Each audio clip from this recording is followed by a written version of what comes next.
ফেসবুকের এক বন্ধু থেকে কানেক্ট করা।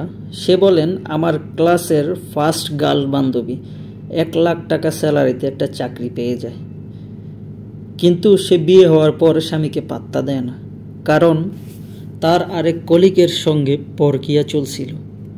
সেই কলিগও লাখ টাকায় বেতন পায়, তারা বিয়ে করবে ভাবছে। এর মধ্যে বান্ধবীর একটা মেয়ে বাচ্চা হয়েছে।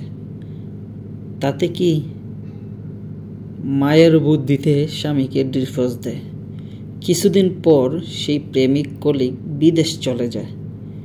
এতদিন আসলে সে প্রেমের নামে পরকীয়া করেছে। বান্ধবী এখন বাবার বাড়িতে থাকেন। 2 বছর যাবার পর সে বুঝতে পারে পরিবারে তার গুরুত্ব স্যালারির সমান।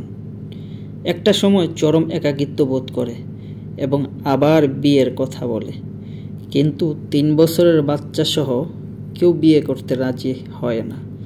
যারা রাজি হয় তারা লোকাল ক্লাস, যা তার সঙ্গে যায় না।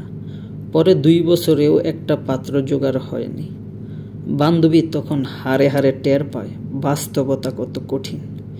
এদিকে করোনায় কোম্পানির ব্যবসা খারাপ, বেশি বেতনের অনেক কর্মী ছাঁটাই হলো। তার মধ্যে আমার বান্ধবীও। চাকরি যাওয়ার পর মাত্র 2 মাসের মধ্যেই বান্ধবী ও তার মেয়ে বাবার বাড়িতে বোঝা হয়ে দাঁড়িয়েছে। একটা পর্যায়ে পরিবার অতিষ্ঠ হয়ে যায়। 2 ভাই বিয়ে করেছে।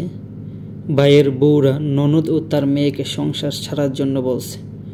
তখন বান্ধবী বুঝতে পারে নিজের পায়ে দাঁড়িয়েছে ভেবে নিজের পায়ে কুড়াল মেরেছে। এখন তার সন্তান বাবাহীন অবস্থায় বড় হচ্ছে। টাকা দিয়ে কি হবে? যে পুরুষকে তুচ্ছ-তাচ্ছিল্য করে ডিভোর্স দিল, ওই ছেলে 3 মাসের মাথায় ঠিকই একটা অবিবাহিত মেয়েকে বিয়ে করে নেয়। বেতন কম হলেও সেই মেয়ে সুখে শান্তিতে সংসার করছে। আমার নিরুপায় বান্ধবী আবার আগের স্বামীর অফিসে গিয়ে সংসার করবে বলে জানায়, কিন্তু স্বামী উত্তর দেয় তিনি বেকার স্ত্রী নিয়ে নতুন সংসারে সুখে আছেন বলে। স্বামী বলে ইচ্ছা থাকলে মেয়েটিকে দিতে পারো। বান্ধবী বাধ্য হয়ে তাই করে, কিন্তু আমার বান্ধবী নিজে কি করবে, কি খাবে এ ভেবে এর মাঝেই করোনা চলে গেল। সে আবার পুরনো অফিসে যোগাযোগ করলেন, কিন্তু সেখানে চাকরির সুযোগ নেই। কিন্তু অফিসের সাথে একটা লন্ড্রির দোকান আছে। তার সাবেক বস তাকে সেই দোকানটি লিজ দেওয়ার ব্যবস্থা করে দেন। আমার বান্ধবী সে পুরুষের উপর পুরুষত্ব দেখাতে চেয়েছিল।